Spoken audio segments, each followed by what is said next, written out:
Hey everybody, thanks for joining me. Today I am Suzanne, and if you're here because you like to do painting tutorials, well then you're in the right place. In today's painting tutorial, we're going to do a little bobcat. And this bobcat is one we're going to be doing for my upcoming workshop that comes up in May. It's May 27th, 28th, and 29th here in Kingsport, Tennessee. So if you like today's piece, and here's the finished piece, I'm going to go ahead and show it to you. And if you like this little piece, you and I can paint it together along with 15 of your closest friends. The workshop is for 15, and I think at this point I have 4 spots still available. So consider coming to my workshop and we can have a big old time. If you are my subscribers, thank you so much. And if you're not, please consider subscribing. And also folks, know that very soon you'll be seeing a membership button to come join. And in that membership, we've got several different tiers and there's something for everybody, including live streams, live chats, some behind the scenes, little videos, things like that. We're gonna have fun. So be looking for that to come very, very soon. And so without further ado, let's go ahead and jump into this little bobcat. The palette that we're starting out with to do this little bobcat piece is titanium white. This is Raw Sienna by Michael Harding. This is Michael Harding's French Yellow Ochre. This is an extremely runny burnt umber and a raw umber. These are both Winsor Newton paints. I've got Purple Lake, Winsor Newton. I have Pale Violet and King's Blue, Michael Harding. This is Payne's Gray, Winsor Newton. Ivory Black, Winsor Newton. Ultramarine Blue, Winsor Newton, and Chromium Oxide, also Winsor Newton. So this is what we're starting with today to do our little bobcat. Of course, you know me, I will be adding more color as we go, but I'll try to call it out for you. Okay, I just have a super, super loose sketch on here, and it's, I'm using a very slick surface. This is just a nice gessoed masonite panel. It's super smooth, which I like to work on sometimes. And because it's smooth, I do like to use a softer brush. The brushes that I have just to start the blocking in stage of this particular piece are, I have a 5 rosemary long filbert. It's a series 278, which means it's a actual hairbrush. Then I have 2 synthetics. I've got the number 3 long filbert, it's an eclipse, and the number 5 long filbert, also an eclipse. So I'm going to go in and just very loosely start suggesting where everything goes on this little bobcat in the background. And I'll try to call out my colors. I'll leave it here so you can see what I got. And we'll see where we can go here. So at first, with this little bobcat, I'm going to start mixing just some color. And they're kind of a tawny color, and I separated my colors where I basically had my bobcat-y colors over here and the complements too. I mean, whatever I needed to make them, tone them or mix into their colors. So I'm going to start with the yellow ochre, and because it is very yellow ochre, and I want to gray it down, I'm grabbing a little bit of the light or pale violet. That will knock down the intensity of my yellow. So it will make for a very gray yellow color. I'm gonna grab some white too, so I can actually change the value. So I'm gonna suggest where everything's going, and sometimes when doing this, I will make adjustments as I go. Like I said, this is a very rough sketch.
the brush that I just grabbed, I just wanted a pointed round. It's a number 4 pointed Shiraz. And I just needed to get into some of the little tighter areas, that's all. And I can tell you, I will be shrinking this head down quite a bit. The ears anyway, I think.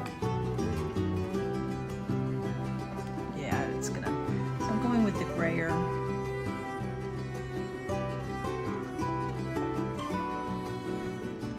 So it's a little rounder here. Her eye will be about here.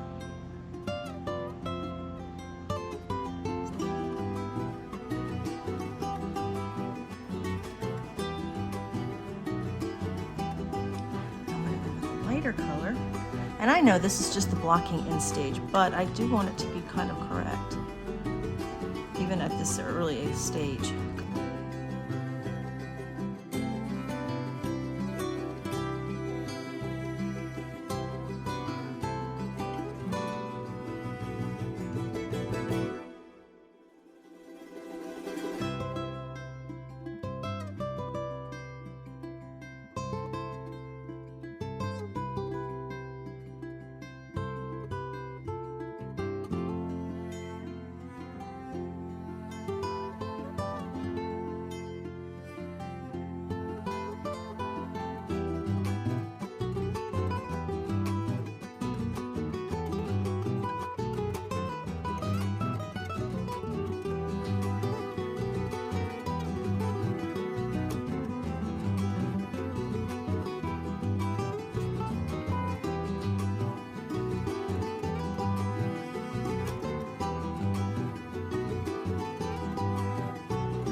Alright, you know this guy, my little wipeout tool. I gotta drop that nose way down.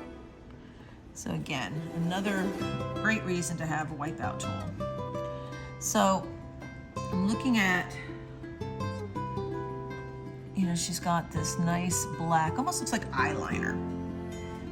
Gotta love a cat that's got eyeliner on, right? So if she's got this eyeliner, there's gonna be this brown in between, then this line comes down. So we're gonna drop a lot of her face down. So I'm gonna actually take this off as well.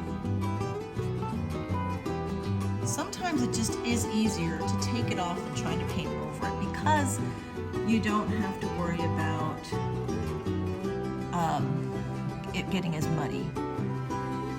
So if this is her nose, this should come to the middle of the eye, right here, so maybe a little bit over. This should be up here, and then it's probably about that. Because she's got her head slightly turned towards the right.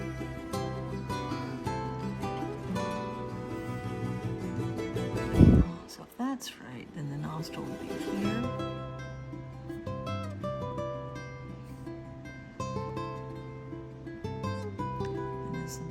Here. I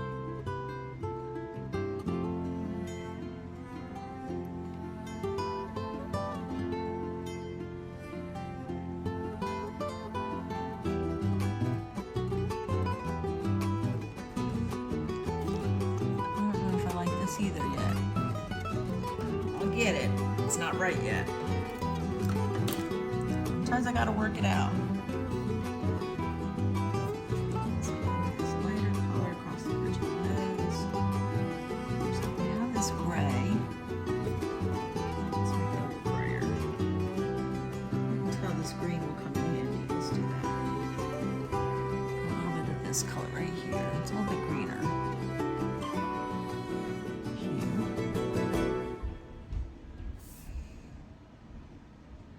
And then there's white. Just load the tip of the brush. You're probably thinking, why are you doing this so... And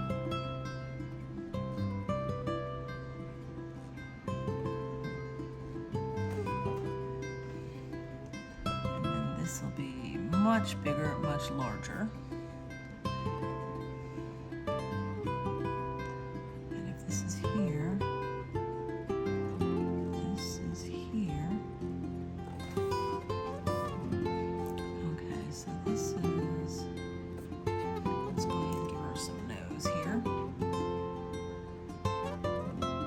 almost come all the way out from the eye.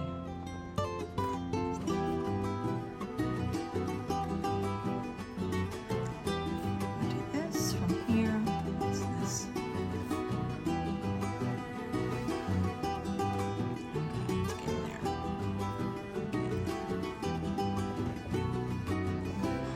I know that's a really strong amount of paint, but it almost helps me see where things go. I just want to try to knock it down a little bit. So her eye will be, come on, see. I will roll my brush to keep that nice firm edge on it.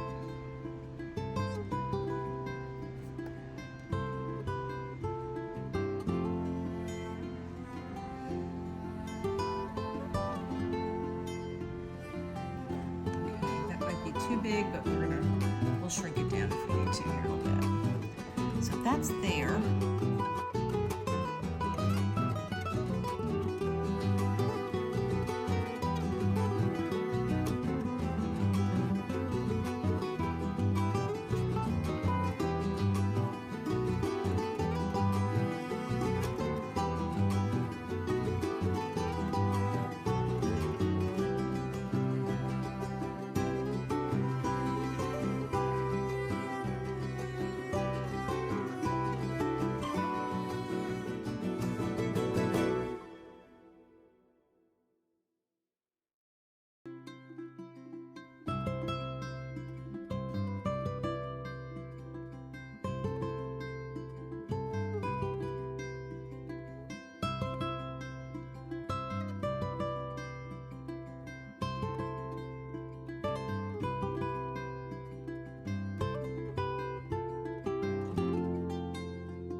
Okay, so I feel like I've got a good start here, and I want to make sure that my proportions are correct. So I'm actually going to change this up a little bit. Not much. I think it's actually pretty darn close.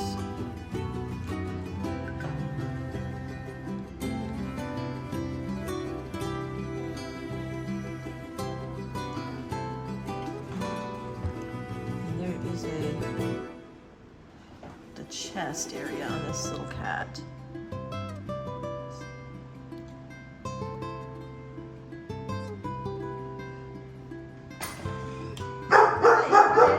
Okay.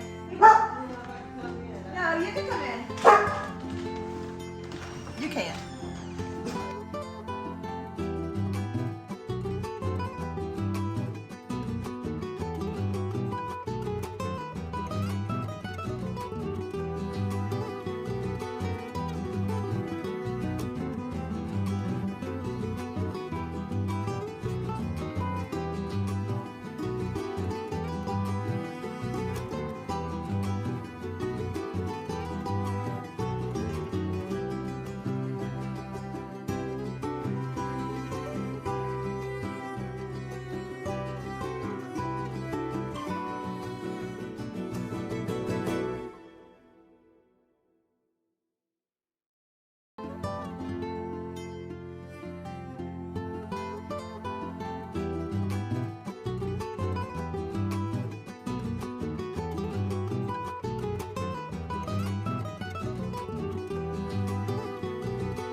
Knocking down the edges.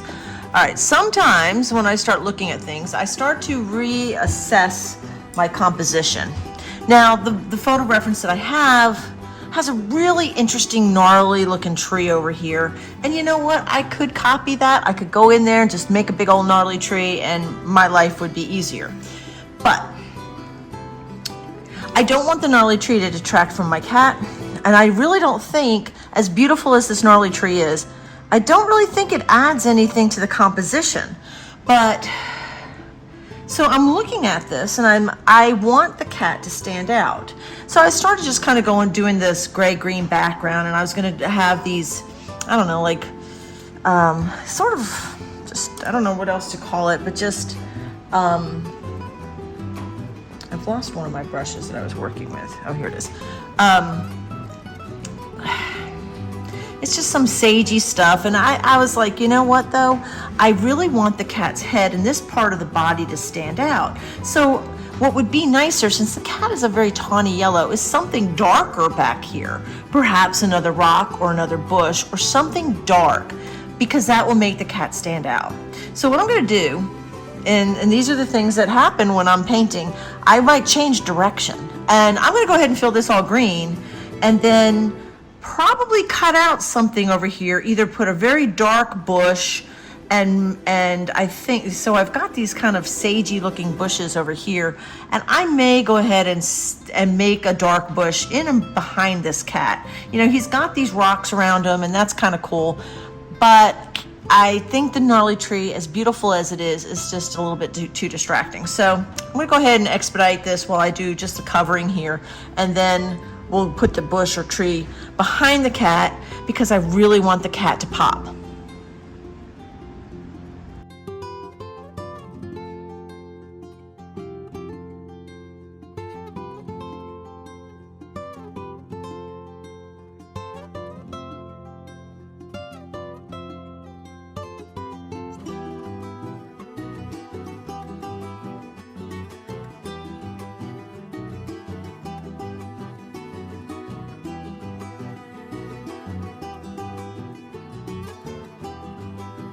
Okay, I already like it much better. And so in my mind, I'm going to make these bushes here a little bit pushed back. I'm going to lighten the value and work it in so it's nice and soft and somewhat diffused. So my value from my background, I'm not going to call it sky, but the background color, whatever it is I want these two values not to be that far off, and I'm going to change the temperature. So this bush will be pushed back a little bit, whereas this bush eventually will come a little bit more forward. So it just changed everything for me, and I really like it much better. So I'm switching to a smaller brush, and because this is super wet, and because this is, as you know, the much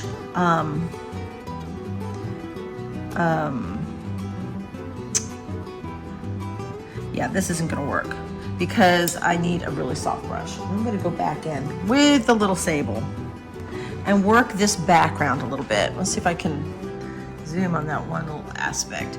So I need the soft brush because I don't want to push through the background color. So I'm actually just being very soft with my brush and just putting this on the very tippy top. And it's like it's sitting on top. And I'm sorry about the glare.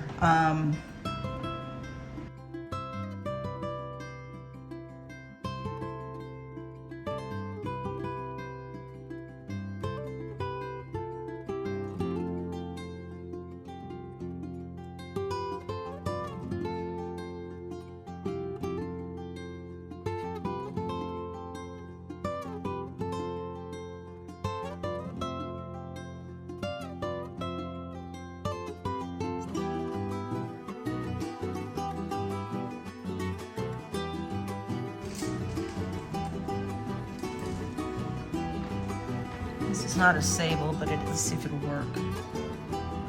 It's no, too coarse. Not gonna work. And meanwhile, I am just dirtying up so many brushes.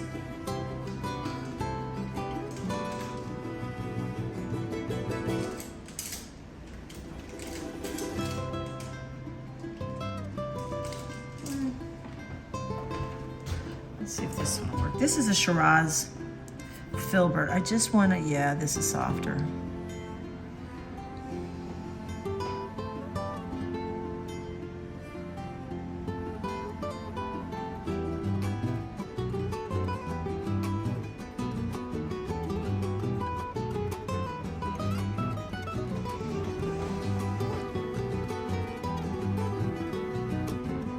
And so again, I'm kind of closing my eyes because some of this will be somewhat faded, and I don't want it to be all about the plant work here. And I probably will even have darker colors in there. We can even throw some right in here would be nice, a dark color. With the bushes really in there. And I gotta be careful because I don't want to I'll have to push some of this out, I think, on the cat's back, because the cat's back is not quite that hunched. It kind of goes to here, and then it's to here. So we're going to kick off that.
rocks.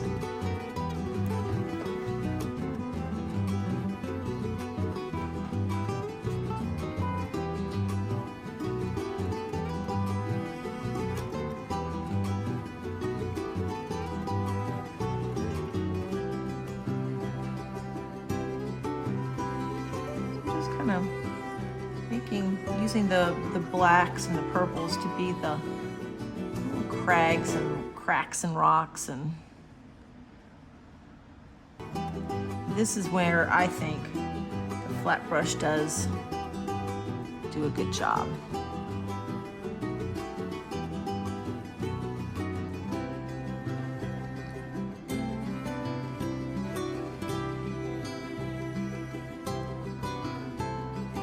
And I could do a lot of this later, but I just wanted to get this part of the rock in.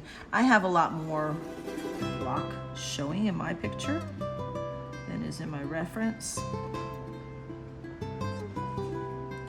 And it's okay, because I'm going to be taking some of this off when I sign it. And there should be some lighter areas.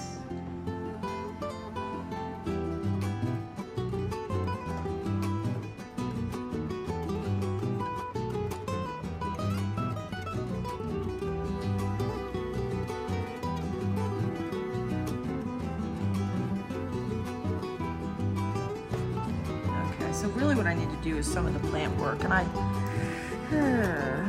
not that I'm trying to rush anything, but you know, I want to sign it. So I'm using the small brush, and I'm going to make this look like it's a little bit more white to it. So I'm using that chromium oxide, King's Blue, a little brown in there mixture.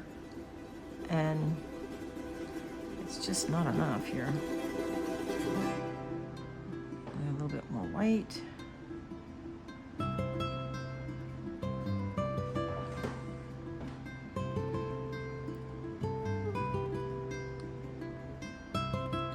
I don't have to do the whole thing. I just need to do the area that I want to sign.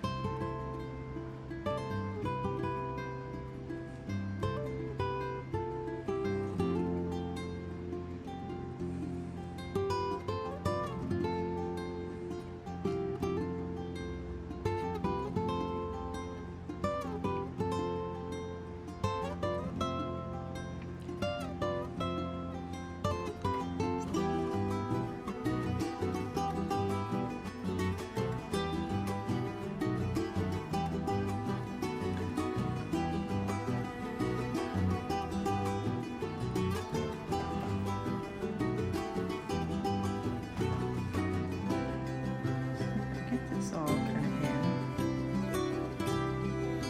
I can do it. Sorry, I won't bore you with this. Let's go ahead and expedite this part. I can turn it up a little bit so you can see.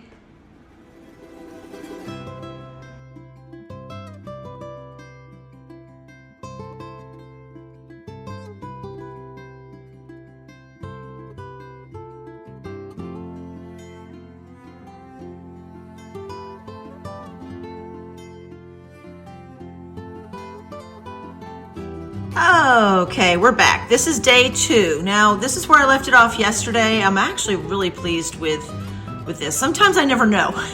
Coming in, I will go, oh, what was I thinking? But I really think that this was a really good addition to backdrop, backdrop for the cat itself. I may put some little windows, if you will, into the foliage back here. I just knew I needed something dark. Wasn't sure what I was doing, and I was just kind of making it up as I go. But I think it was really important, and I do like that. So we're going to go ahead and continue with the background so we can, and then jump into the cat itself. I think, obviously, everything in the back is going to happen, and then I'll work on this rock, and then I'll work on the cat, and then we'll finish with this rock. So that's usually the order my brain works, from back to front. And but I really do like this feel. I think this painting already has a really good feel, and I'm excited about it.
Okay, I'm pretty satisfied with the foliage. You can see that it's a little bit blurred in the back, trying to create a little bit of interest and depth.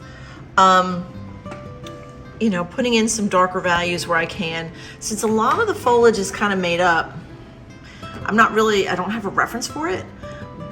So don't ask me what this plant is, because I have no clue. I'm just making stuff up as I go, but I like the texture. And this is kind of almost like a sagey look. You can see the palette here. I did add a little bit of sap green to it, a little bit more. This is the ultramarine blue, but this time this happens to be a color. It's a paint that I'm just now getting familiar with. Blue Ridge Oils out of Asheville, North Carolina. So I'm excited about having something a little local, at least local to me. I did add some more browns to the palette. I obviously need to jump in here and start working on the cat. So for me to work on the cat, I will need to refreshen up all my cat colors that's on this side. But this is where we are right now. We're gonna jump into the rocks here in a bit, at least this rock here, and then we're gonna work on that cat.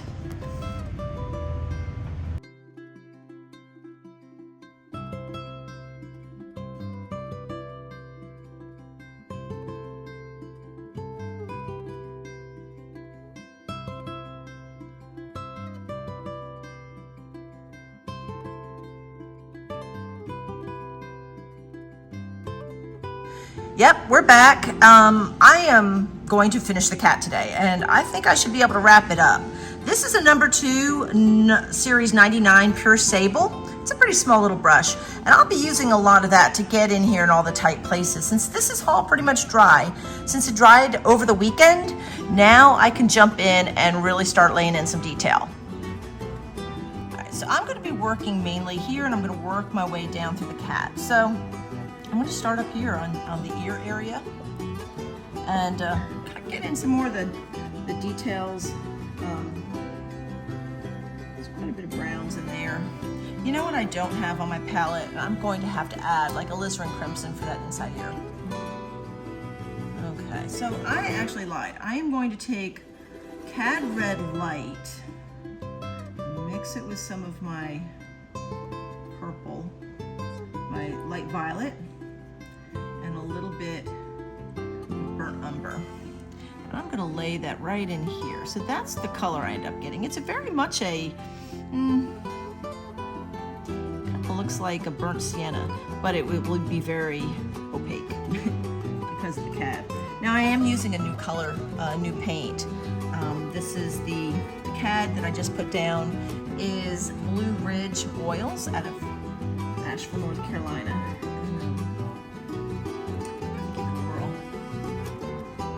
I'm just taking some raw umber and really just, I'm almost doing it as sort of like a wash.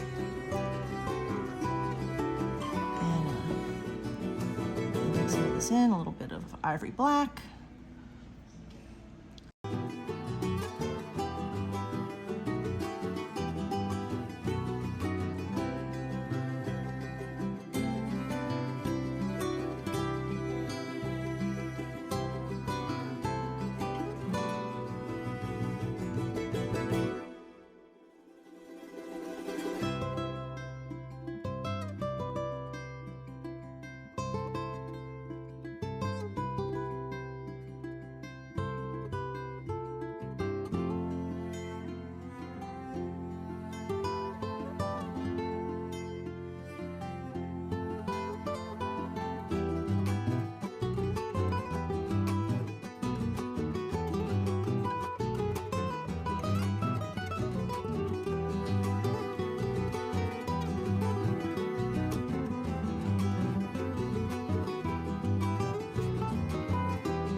there.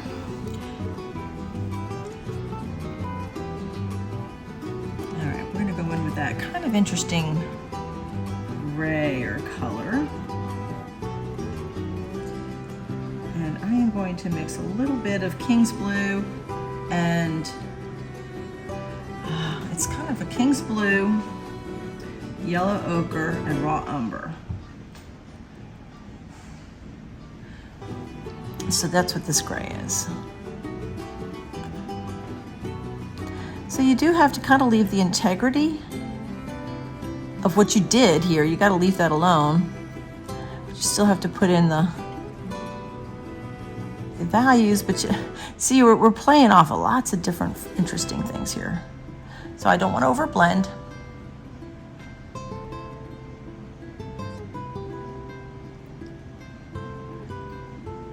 But you kind of have to blend where you need to blend. How's that for a good answer? You know, it's so much of painting does become intuitive as you progress with your work. I really believe that to be so, but I don't want to make it sound like it's some kind of supernatural thing. It's not. It's just something that comes with experience, and the more you paint, the more you become an intuitive painter. Does that make sense? So, you know, like I said, one of the biggest problems I have with new artists, it's not a problem, it's something we all have done, and we probably some of us still continue to do, is we overblend. So you can see I'm blending up to it, but knowing where to stop. So you still have the integrity of the spot showing, and then knowing how to change up your values. Like I guess I'm anticipating where I have to go next. So I know that there's little splashes of spots or stripes in here. Just really not that much paint on my brush. It's very small amounts.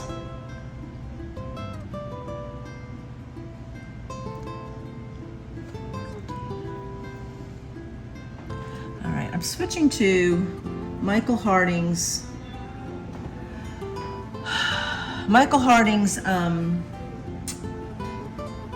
raw sienna, and their raw sienna is a lot more neutral and earthy than yellowy, and I've never been a raw sienna fan. I really haven't, as far as the color out of a tube. It's a very, and usually it's the transparency just doesn't work for me, and it's like you put it down and you don't see it. This indeed is a transparent color, but it's strong enough to use as a color for me. I can actually put it down and still see it. So I'm kind of digging Michael Harding's color, that particular color, a lot.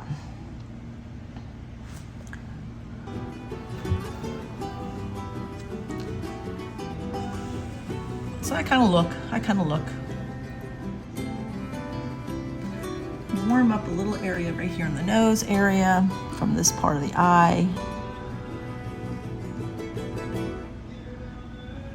I'm just gonna, so I can blend some of that away. A little bit of ivory black just on the tip of my brush. Bring it down. Like I said, this cat has almost this beautiful, like almost like eyeliner.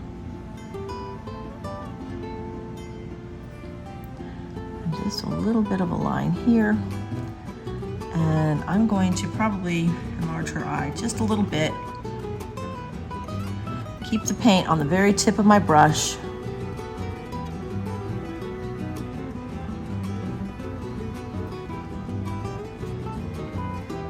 Raising that little eyebrow up a little bit.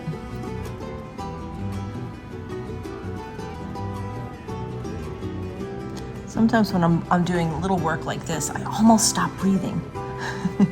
Almost. And bring this down like that. Now that this is dry, it's a little bit easier. Okay, I'm going to lighten the inside of this cat's eye just a tiny bit. Now what I'm going to start with, I'm going to give the cat its pupil. Again, I'm just going to go in with a little bit of ivory black right here.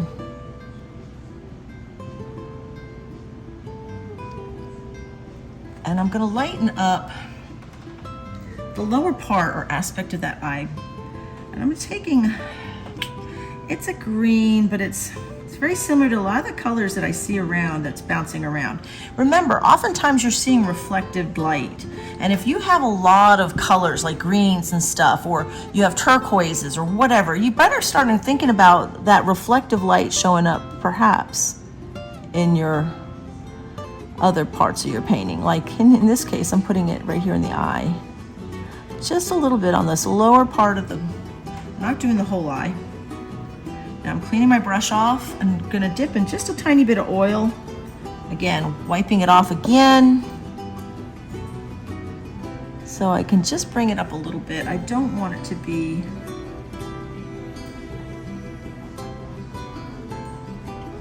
now I'm putting a little bit of a darker color here. Because you know, you have that upper lid, but there is always that shine coming above. So I'm actually taking a little bit of King's Blue. And remember, the eyeball is round. So the shine is almost always somewhat circular. And I'm gonna put a little bit of a lighter, I like that. Putting a little bit of this, little bit of brown. I just want it to be softer.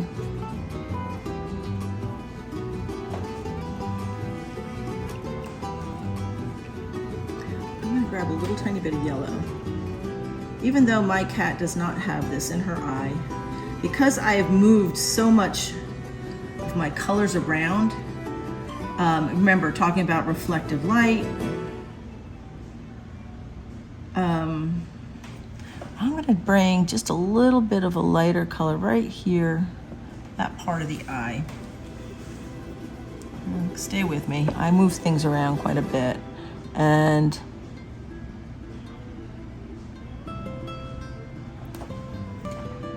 it's a little bit lower than.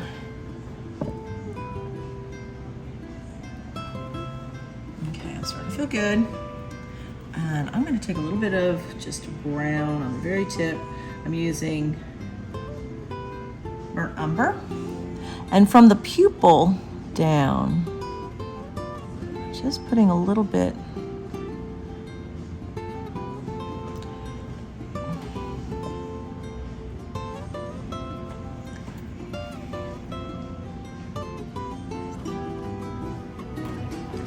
So let's see here. Leave it alone. I may come back to it, but I'm kind of digging it. So now we're going to take that same tawny color that we made earlier, but I'm going to make a little bit more white in it. Actually, yeah, it is that color. It's not a gray. So right underneath this eye, it's a lot lighter.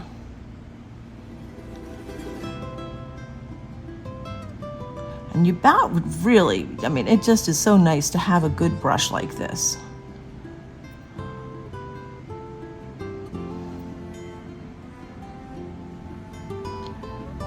And there is a line right here. And that all kind of came together nicely. That's exactly the way it needed to.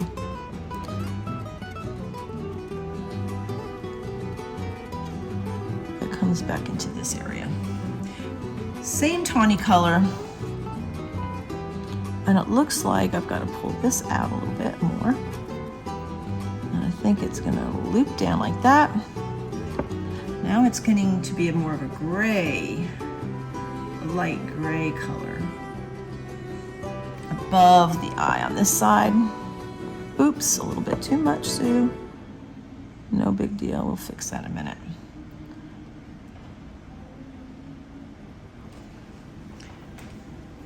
Clean my brush off really well. Go back in with my ivory black, just on the tip, and fix that. And actually, we're gonna come out a little bit higher and a little bit straighter down. There we go. Do y'all talk to your paintings too? just asking for a friend. There's a little bit more pupil I have to put in here.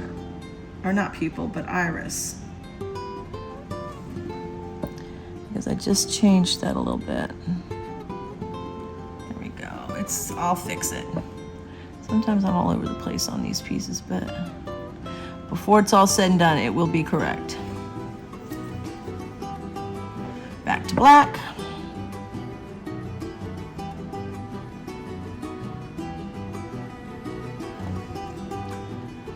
Looking at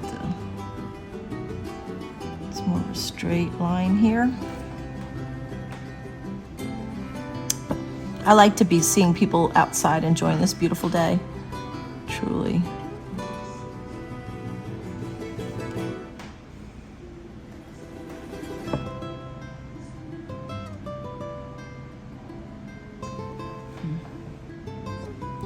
Okay, leave it alone, Sue, leave it alone. Let's go on and keep moving across here.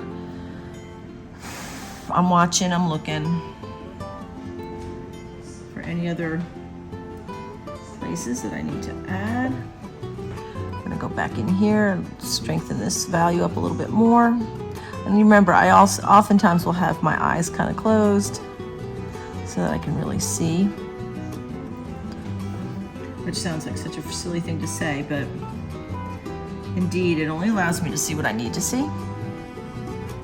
Squint more.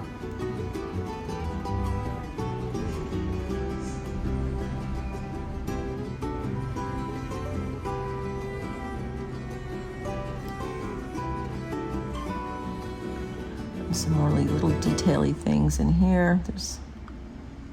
And I'm taking advantage of the mix, the fact that this is wet.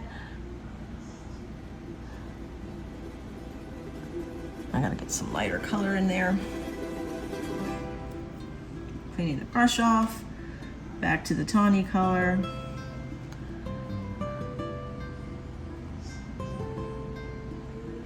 Actually, right in here, it's almost white. Sorry. And it kind of comes up a little bit here. Remember, this cat's gazing in this off to the right. So really, everything kind of has to go off a little bit.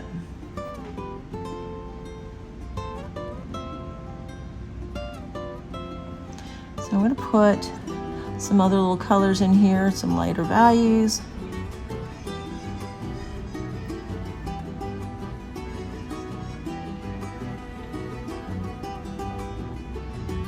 Okay, we're looking at this distance here. There's a neat little bit of gray in there. So if there's a dark value in here, I might have to spread this out a little bit more. Sometimes that happens as I'm painting. We're going to move that eye just a little bit over, I think, a little bit.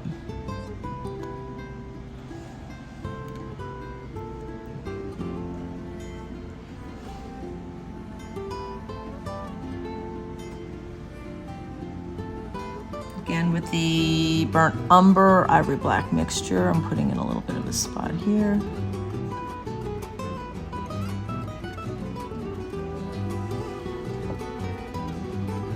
I actually do not have my sign turned over today, so I can finish painting with you guys and continue getting ready for my friend's visit. There we go.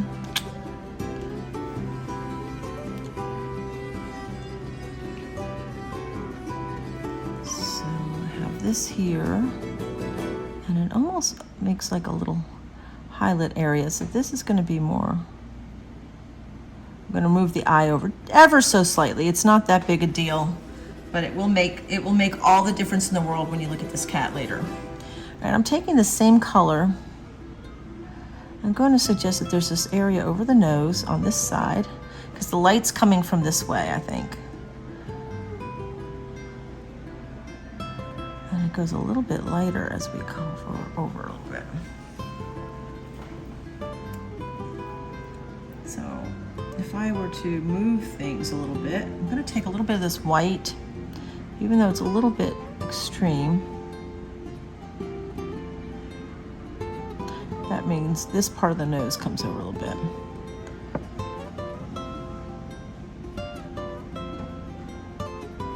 So,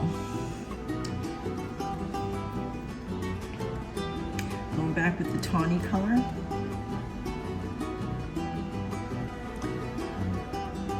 And this makes sense.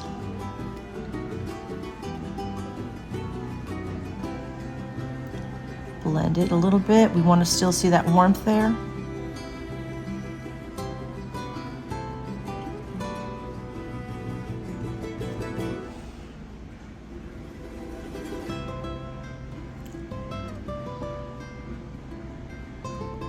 Which means I'm going to bring this nose out a little bit more on this side.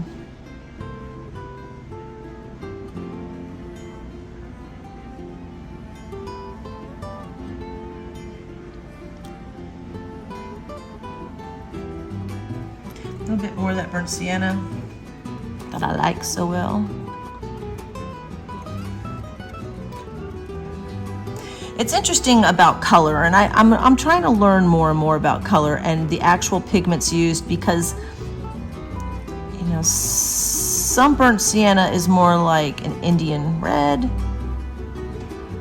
Some burnt sienna, depending what pigments people are using. I like that, but I do, you know, what I consider Indian red is probably, burnt sienna is more like an Indian red. I know that the Gamblins, okay, yeah, we're moving the ear over a little bit too. It's gonna be a little bit different. Not too bad.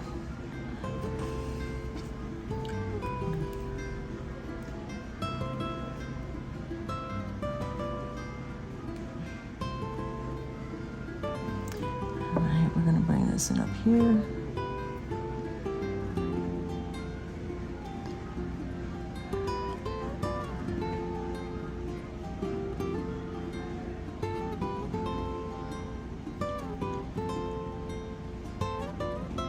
So you see, I'm going to leave that little bit of red, and I'm going to cut in a little bit with some green on the top of that ear.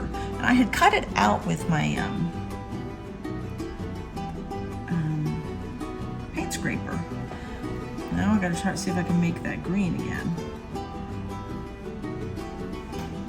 Which means I'm going to go straight through here.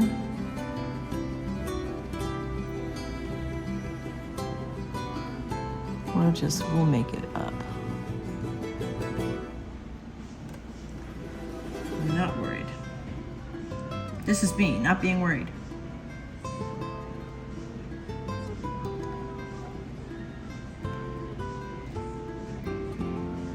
gonna just make some more leaves or whatever. Oh, it must be lunchtime because my stomach is growling.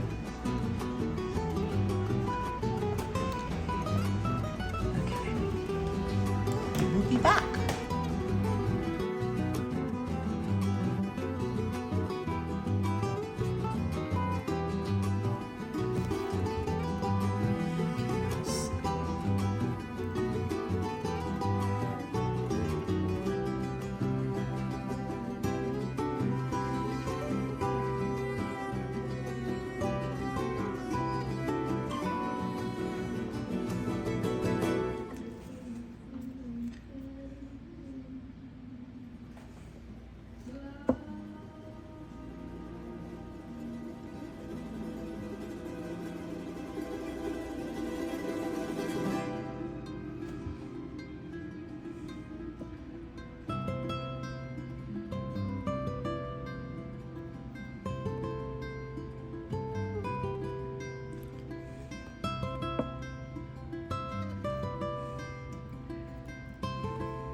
was fun to be able to get all the little detail. Now this is not a very big piece. This piece is 12 by 12 and it's on a slick gesso panel. So, you know, it was done over a course of a few days, but ideally it would, you know, and I can do this in a shorter period of time, but I was teaching students and stuff, so I'd have to start and stop. But yes, it was wrapped up and all done, and I hope you did enjoy today's video. And if you did, give me a thumbs up. It means a lot. And if you're not a subscriber, go ahead and subscribe. And if you have any questions about anything that you saw in today's video, please don't hesitate to ask. Leave it in the comment section. I'll get to it. I always do. And yeah. Oh, and I'll leave all kinds of information in the description, including the upcoming workshop. So you might want to check that out. I got 4 spots available. So I'm just saying, I'd love to paint with you, and we will be painting this piece. So that's it. So if you're here, and I do appreciate you guys being here. You have no idea. And I want to thank you. I really, truly want to thank you so much. And until next time, I'll see you. Bye.